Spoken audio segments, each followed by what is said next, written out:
coming back again for another Pixie Talks review vlog. Pixie Talks, reviews and vlogs at Pixie Talks. So, this week we are going to delve into another sequel movie! It's time to revisit the little Viking village of Berk, where dragons are now trained and kept as part of the family. Isn't that right, Toothless? I really loved the first one, so I was itching to see the new one. Let's dive right into How to Train Your Dragon 2.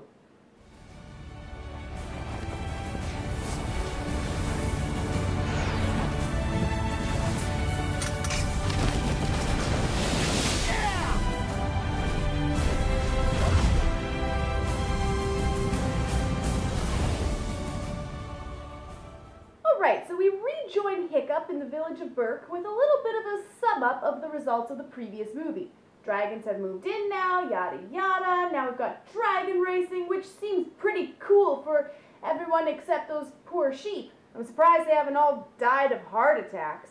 Anyways, we rejoin Toothless and Hiccup for that awesome soaring through the sky scene that they put in the trailers, and oh my gosh, it's just as cool again. I'm finding it a little difficult to create an overall assessment for this movie, however. Right off the bat, this movie promises more of the same shenanigans you loved in the first. The same humor is there with the same awesome characters you love, but something feels a little bit off, and it could be that it can feel like it's parodying itself a little bit at times.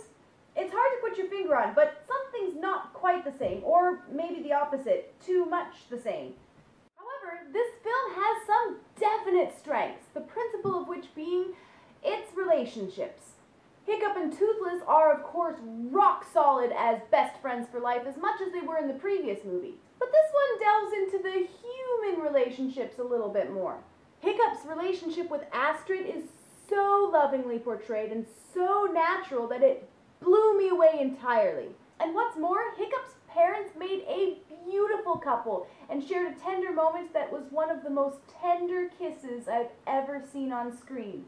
Now, talking of Hiccup's parents, his mother is of course a major focal point of this film. I really enjoyed her as a character, although she was somewhat loopy.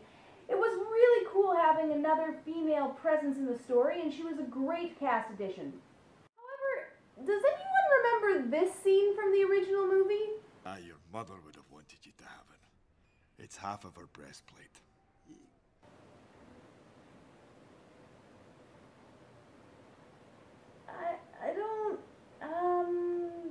Never mind. Anyways, the biggest problem that this movie suffers from is a plot line that kind of meanders all over the place. The first one had a much more linear storyline, whereas this one kind of takes its time, moving from plot point over here and dipping to plot point over there.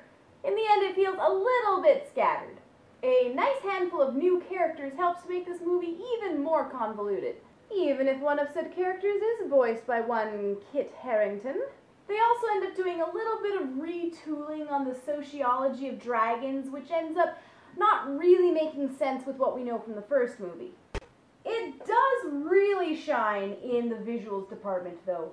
Beautifully detailed and organic looking CGI with perfect flow and grace. The dragons are well rendered, the people are well rendered, and the backgrounds are well rendered. Everything about the visuals is gorgeous. The medium of animated CGI has come a long way, and it's movies like this that really wow you with just how far that is. Altogether, this manages to be a very fun movie with lots of great humor, great action, and edge-of-your-seat moments.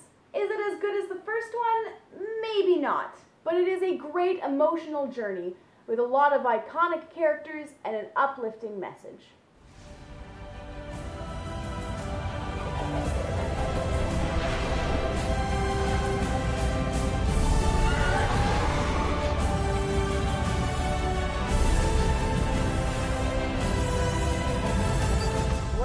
Bud, you want to give this a shot? And that's it for my review of How to Train Your Dragon 2. Hope you enjoyed the video. Please be sure to subscribe for more. You can add me on Facebook and Twitter, and I'll catch you next week for some more animated fun. See you then. Bye!